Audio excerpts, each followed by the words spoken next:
Noi abbiamo un sacco di medici, un sacco di infermieri che sono ammalati di Covid e quindi hanno sguarnito i reparti. Uno dei grandi problemi è che abbiamo anche il personale che non basta più.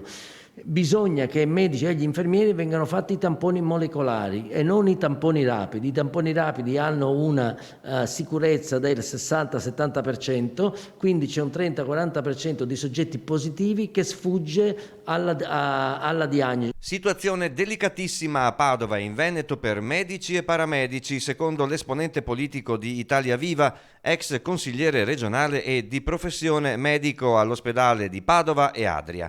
Pipitone scatta una fotografia sulla situazione ospedaliera che definisce complicata.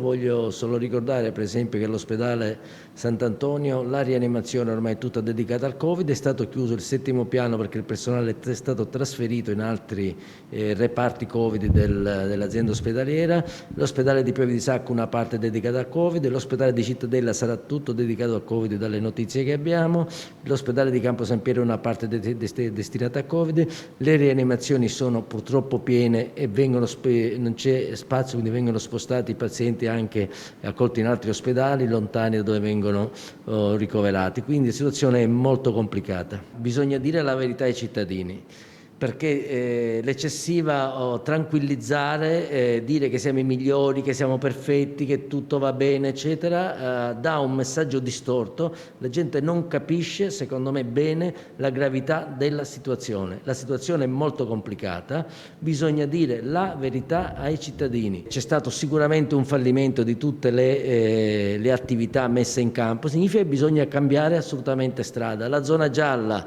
averla perseguita, averla continuata è stato un errore, perché troppa gente purtroppo è andata in giro, purtroppo non tutti hanno avuto comportamenti corretti e se la gente può andare in giro, giustamente in giro ci va e poi il contagio è ormai fuori controllo.